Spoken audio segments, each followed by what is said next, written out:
विचार करा, जर हवेतून कोट्यावधी रुपये निर्माण करण्याची जादुई ताकद अचानक मिळाली तर. हा विचारच खूप मोहक आहे. हो ना? म्हणजे फक्त एक मंत्र उच्चारला आणि आकाशातून अक्षरशः पैशांचा आणि सोन्याचा पाऊस पडला. वरवर पाहता असं वाटेल की आयुष्यातले सगळे प्रॉब्लेम्स एका सेकंदात संपले. आता फक्त सुख आणि चैन. अगदी बरोबर, कुणालाही तसंच वाटेल. पण एका 2500 वर्ष जुन्या नोंदीनुसार हाच तो क्षण असतो जेव्हा मानवी विनाशाची उलटी गिनती खऱ्या अर्थाने सुरू होते. आज आपण ज्या स्रोताची सखोल चर्चा करणार आहोत तो वाचताना अक्षरशः अंगावर काटा येतो. हो, आणि तो काटा येणं अत्यंत स्वाभाविक आहे. कारण आज आपण वेदब्भ जातक या प्राचीन ग्रंथातील नोंदींचं सखोल विश्लेषण करणार आहोत.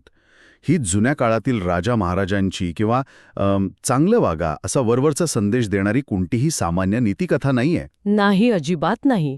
खरं सांगायचं तर हे मानवी मनाचं आणि मेंदूचं एक अत्यंत प्रगत असं मॅन्युअल आहे. मॅन्युअल म्हणजे कसं? म्हणजे या प्राचीन नोंदींकडे आपण एका मानसोपचार तज्ज्ञाच्या नजरेतून पाहिलं पाहिजे.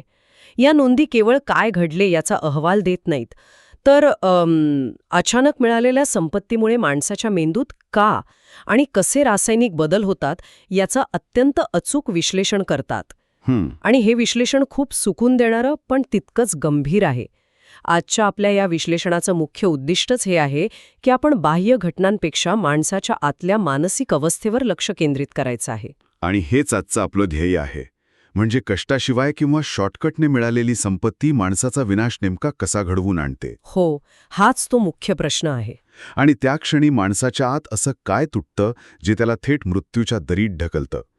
चला तर मग या अंधाऱ्या मानसशास्त्राच्या मुळापर्यंत जाऊया. नक्कीच. या नोंदींची सुरुवात होते ती वेदब्ब नावाच्या एका ब्राह्मणाच्या कथेपासून. या माणसाकडे आकाशातून थेट धनवृष्टी करणारा एक अत्यंत दुर्मिळ असा जादुई मंत्र आहे. एक प्रचंड मोठी शक्ती आहे त्याच्याकडे. हो, पण प्रॉब्लेम असा आहे की त्याच्याकडे प्रगल्भतेचा किंवा मॅच्युरिटीचा पूर्ण अभाव आहे. त्याचा एक विद्यार्थी आहे जो मुळात बोधिसत्व आहे. बरोबर. तो विद्यार्थी परिस्थितीचं गांभीर्य ओळखून या ब्राह्मणाला अत्यंत स्पष्ट इशारा देतो. तो सांगतो की सध्याचा काळ आणि परिस्थिती अत्यंत धोकादायक आहे, कृपया या मंत्राचा वापर करू नका. पण तो ब्राह्मण हा ऐकायला तयारच नसतो. अगदी तेच, तो ऐकत नाही. पण आता इथे मला थोडा वेगळा विचार मांडावासा वाटतो. म्हणजे काय वाटतंय? म्हणजे बघा ना, जर माझ्याकडे हवेतून पैसे निर्माण करण्याची जादू असेल तर मी तो मंत्र का वापरू नये? त्यात अहंकार कुठून आला? ती तर अत्यंत प्रॅक्टिकल गोष्ट आहे ना. वरवर पाहतात असं वाटू शकतं. शेवटी पैसे सगळ्यांनाच लागतात आणि जर माणसाकडे क्षमता आहे तर ती का वापरू नये? तो ब्राह्मण जे करत होता त्यात चुकीचं काय होतं? हा अत्यंत रास्त आणि नैसर्गिक प्रश्न आहे. आणि इथेच आपल्याला एक्सपर्ट ट्रॅप किंवा ज्याला आपण तज्ज्ञांचा सापळा म्हणतो तो पाहायला मिळतो. Expert trap? हो. त्या ब्राह्मणाची त्यावेळची मानसिक अवस्था आपण शांतपणे समजून घेऊया. त्याच्याकडे अमर्याद शक्ती आहे, एक दुर्मिळ कौशल्य आहे, पण त्याच्याकडे भावनिक परिपक्वता नाहीये. ओके. मंत्राचा वापर का करू नये याचं उत्तर त्याच्या क्षमतेत नाही तर त्याच्या सभोवतालच्या परिस्थितीत दडलेलं होतं. म्हणजे आजूबाजूच्या धोक्यांमध्ये? अगदी बरोबर. त्याचा विद्यार्थी आजूबाजूच्या धोक्यांचं अचूक आकलन करत होता, पण ब्राह्मणाचा मेंदू फक्त स्वतःच्या शक्तीवर केंद्रित झाला होता. जेव्हा माणसाचा अहंकार सर्वोच्च शिखरावर असतो तेव्हा मेंदूमधील माहितीवर प्रक्रिया करणारी यंत्रणाच बदलते. बापरे, म्हणजे अहंकारामुळे माणूस खरोखर आंधळा होतो. मानसशास्त्रीयदृष्ट्या बोलायचं तर होय, पूर्णपणे. जेव्हा माणसाकडे प्रचंड ताकद किंवा बुद्धिमत्ता असते पण शहाणपण नसतं तेव्हा अहंकार मेंदूभोवती एक प्रकारची अभेद्य भिंत उभी करतो. एक प्रकारचा ब्लाइंड स्पॉट तयार होतो. अगदी तेच. अशा अवस्थेत माणसाला वाटतं की ती इतकं हुशार आहे की माझ्या बाबतीत काहीच वाईट घडू शकत नाही. धोक्याचे स्पष्ट इशारे मेंदूपर्यंत पोहोचतच नाहीत. कारण मेंदूने स्वतःला सर्वज्ञानी मानलेलं असतं. हो, आणि हीच ती सर्वात धोकादायक अवस्था असते. अरे चा, हे ऐकताना मला आजच्या काळातील एका अत्यंत हुशार पण अहंकारी सॉफ्टवेअर इंजिनियरची आठवण येते. अच्छा, कसं काय? म्हणजे विचार करा, एक कोडर आहे जो एक अत्यंत शक्तिशाली आर्टिफिशियल इंटेलिजन्स किंवा AI सिस्टीम बनवतो. त्याला वाटतं की तो या जगातील सर्वात हुशार व्यक्ती आहे. अतिआत्मविश्वास. हो, आणि याच अति-आत्मविश्वासामुळं तो त्या सिस्टीमच्या सेफ्टी प्रोटोकॉल्सकडे पूर्णपणे दुर्लक्ष करतो. कुणीतरी त्याला सांगतं की हे धोकादायक होऊ शकतं, याला नियंत्रणात ठेव, पण तो कोणाचंही ऐकत नाही. कारण त्याला वाटतं की तंत्रज्ञान पूर्णपणे त्याच्याच मुठीत आहे. एक्झॅक्टली. त्याला वाटतं सगळं माझ्या कंट्रोलमध्ये. हे अतिशय चपखल उदाहरण आहे. शक्ती आणि शहाणपण या दोन पूर्णपणे वेगळ्या गोष्टी आहेत, हेच यातून सिद्ध होतं. खरे. शहाणपणाशिवाय मिळालेली कोणतीही मोठी शक्ती, मग तो प्राचीन काळातील जादुई मंत्र असो वा अत्याधुनिक तंत्रज्ञान, ती स्वविनाशाचीच सुरुवात असते. हां? म्हणजे तो स्वतःलाच संपवण्याची तयारी करत असतो. हो, त्या ब्राह्मणाला वाटलं की तो त्या मंत्राचा मालक आहे, पण प्रत्यक्षात त्याचा अहंकार त्याचा मालक बनला होता. आणि मग तो अहंकार त्याला एका भयंकर निर्णयाकडे घेऊन जातो. तो ब्राह्मण कोणाचंही न ऐकता शेवटी तो मंत्र उच्चारतो.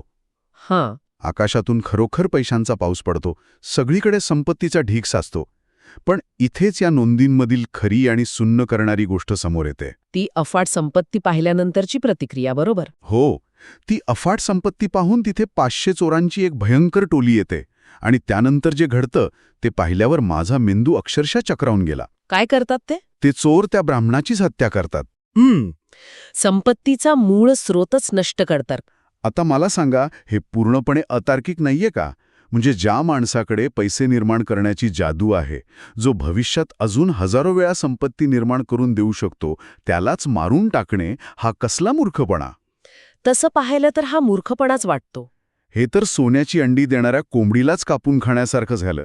स्वतःच्याच भविष्यातील फायद्यावर पाणी सोडणे इतपत मानवी मेंदू कसा काय काम करणं थांबवू शकतो? वरवर पाहता हा शुद्ध मूर्खपणा आणि अतार्किक निर्णय वाटतो. पण मानसशास्त्राच्या आणि न्यूरोसायन्सच्या दृष्टिकोनातून आपण याचा विचार केला तर ही मानवी मेंदूची एक अत्यंत भयावह पण नैसर्गिक प्रतिक्रिया आहे. नैसर्गिक? एखाद्याला मारणे हे नैसर्गिक कसं असू शकतं? जेव्हा हाव किंवा ज्याला आपण ब्लाइंड ग्रीड म्हणतो, ती अचानक एका विशिष्ट पातळीच्या वर पोहोचते, तेव्हा मेंदूत एक खूप मोठा रासायनिक स्फोट होतो. रासायनिक स्फोट? हो, अचानक मिळालेली अफाट संपत्ती मेंदूमध्ये डोपामिन नावाच्या रसायनाचा महापूर आणते. हो. अमिगडाला हा आपल्या मेंदूचा सर्वात जुना आदिम भाग आहे, जो फक्त सर्व्हायव्हल किंवा जगण्याच्या मूळ प्रेरणेशी जोडलेला असतो. ओके, म्हणजे तो फक्त जिवंत राहण्याचा विचार करतो. अगदी तेच. आणि या प्रक्रियेत सर्वात भयंकर गोष्ट कोणती घडते माहितीये? मेंदूचा जो पुढचा भाग असतो, ज्याला प्रीफ्रंटल कॉर्टेक्स म्हणतात, तो भाग अक्षरशः स्विच ऑफ होतो. स्विच ऑफ होतो म्हणजे काम करणंच थांबवतो. हो, हा तोच भाग आहे जो तर्कशास्त्र, भविष्यातील परिणामांचा विचार आणि योग्य अयोग्य ठरवतो. तो काम करणंच थांबवतो. बापरे, म्हणजे आंधळ्या हवेमुळे माणसाचा लॉजिकल मेंदू खरंच बंद पडतो. त्याला पुढचं मागचं काहीच दिसत नाही.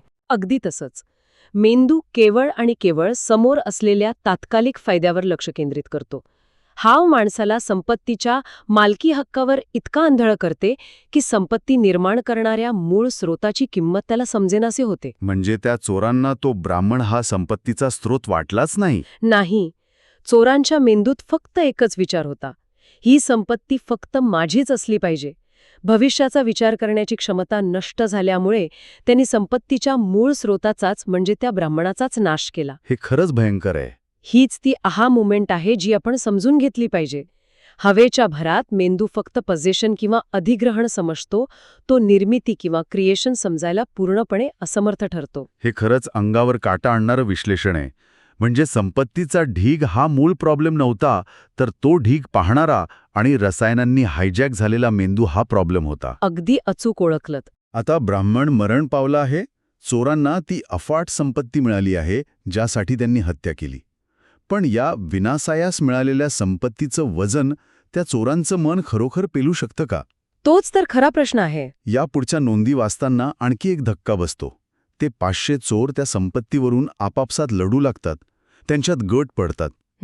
अपेक्षेप्रमाणेच. आणि शेवटी एकमेकांना मारून त्या 500 पैकी एकही जण जिवंत उरत नाही. सगळेच्या सगळे त्या संपत्तीच्या ढिगाऱ्या शेलारी रक्ताच्या थारोळ्यात मरण पावतात. हाच तो विनाशाचा शेवटचा टप्पा. पण इथे मला पुन्हा एकदा एक प्रश्न पडतो. जर ते 500 चोर होते आणि संपत्ती अफाट होती, तर त्यांनी ती शांतपणे समान वाटून का घेतली नाही?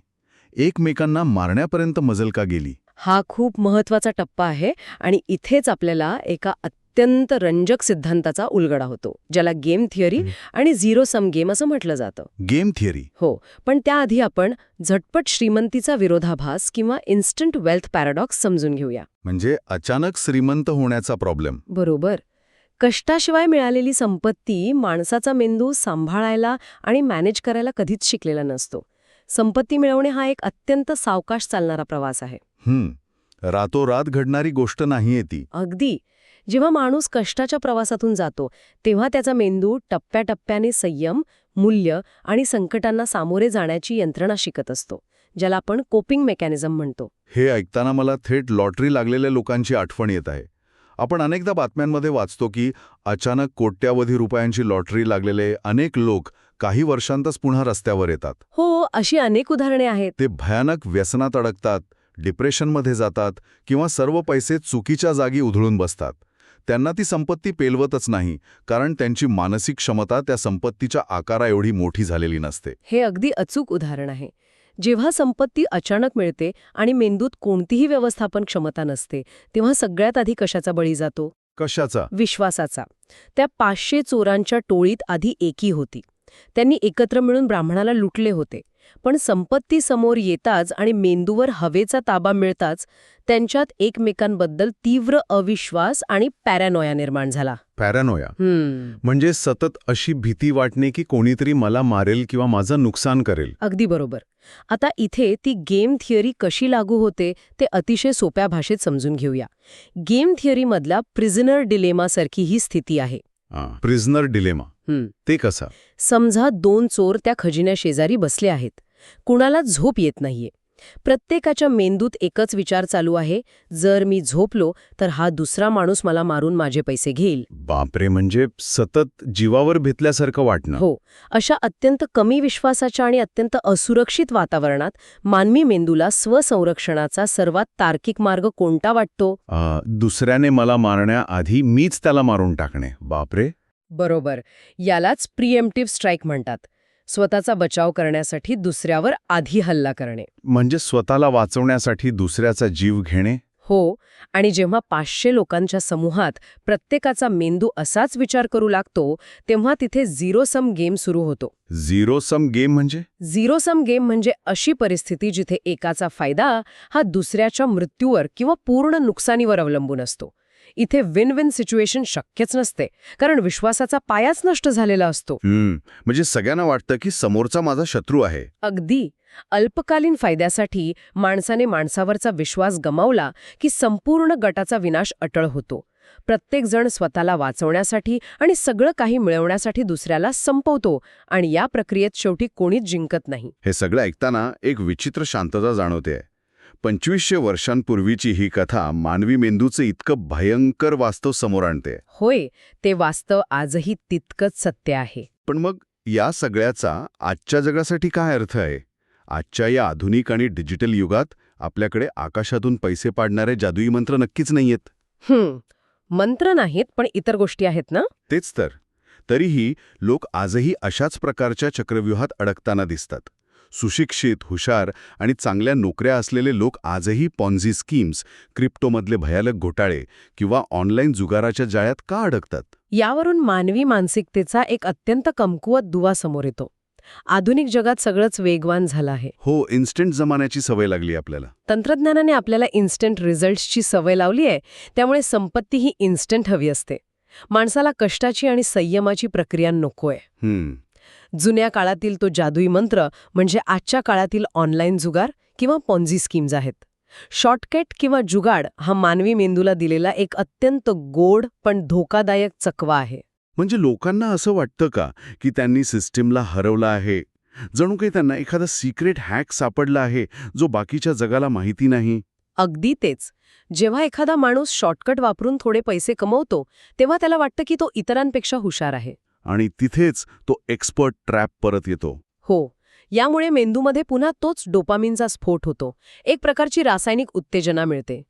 पण याचा सर्वात मोठा फटका मानसिक वाढीला बसतो. मानसिक वाढीला कसं काय? कारण कष्टाशिवाय मिळालेल्या यशाची कोणतीही पाळेमुळे नसतात.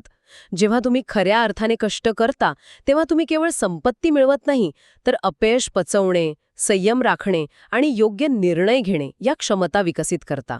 म्हणजे तुम्ही आतून घडत असता. बरोबर. पण शॉर्टकटमुळे या क्षमता कधीच विकसित होत नाहीत. म्हणजे शॉर्टकट हा माणसाला आतून पोकळ बनवतो. होय. आणि त्यामुळे जेव्हा वास्तव समोर येतो किंवा एखादा आर्थिक संकट येतं, तेव्हा अशा माणसांकडे ते संकट पेलण्याची कोणतीही मानसिक ताकद उरत नाही. आणि मग ते कोसळतात. नक्कीच.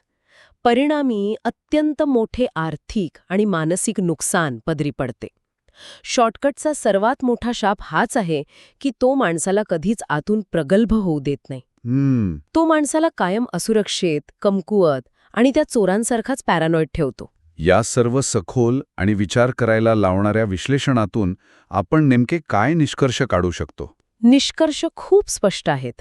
या संपूर्ण नोंदींचा अर्क काढायचा झाला तर एक गोष्ट सूर्यप्रकाशासारखी स्पष्ट होते की कष्टाशिवाय मिळालेली संपत्ती माणसाला फक्त आणि फक्त विनाशाकडे घेऊन जाते. अगदी 100% खरं आहे. खरी आणि पिढ्यानपिढ्या टिकणारी संपत्ती उभी करायची असेल तर ती सती म्हणजे जाणीव आणि प्रज्ञा म्हणजे शहाणपण या भक्कम पायावरच उभी राहू शकते. आणि हे शहाणपण कधीच एका रात्रीत येत नाही. सातत्यपूर्ण कष्टाने अनेक वर्षांच्या साधनेतून उभे केलेलं जीवनच माणसाला सर्वोत्तम मानसिक रोगप्रतिकारशक्ती किंवा मेंटल इम्युनिटी देते. मेंटल इम्युनिटी हा शब्द खूप महत्वाचा आहे. हो. जेव्हा आपण स्वतःच्या घामातून, संयमातून एखादी गोष्ट निर्माण करतो, तेव्हा आपण केवळ संपत्तीच नाही तर स्वतःचं चारित्र्यही घडवत असतो. आणि लक्षात ठेवा, ते चारित्र्यच आपल्याला मोठी संपत्ती पचवण्याची खरी ताकद देते. हे विश्लेषण खऱ्या अर्थाने डोळे उघडणारं आणि आतून शांत करणारं आहे. त्या 500 चोरांचा आणि स्वतःला सर्वज्ञ समजणाऱ्या अहंकारी ब्राह्मणाचा तो भयानक शेवट पाहिल्यानंतर आपल्या स्वतःच्या आत डोकावून पाहण्याची आणि स्वतःच्या हवेची पातळी तपासण्याची गरज निर्माण होते. अगदी बरोबर. आत्मपरीक्षण खूप गरजेचं आहे. पण आजची ही सखोल चर्चा संपवताना एक नवीन आणि प्रगल्भ मुद्दा मला इथे मांडायचा आहे, ज्यावर आपण सर्वांनी एकांतात नक्की विचार करायला हवा. नक्कीच. जर मानवी मेंदूची नैसर्गिक जडणघडणच सर्वात सोपा मार्ग किंवा पाथ ऑफ लीस्ट रेझिस्टन्स निवडण्याची असेल, तर मग स्वतःच्या तात्कालिक मोहावर नियंत्रण ठेवून डोपामिनच्या लाटेत न वाहून जाता जाणीवपूर्वक सर्वात कठीण आणि संथ मार्ग निवडणे हीच मानवी उत्क्रांतीची सर्वात मोठी आणि खरी कसोटी नाही का?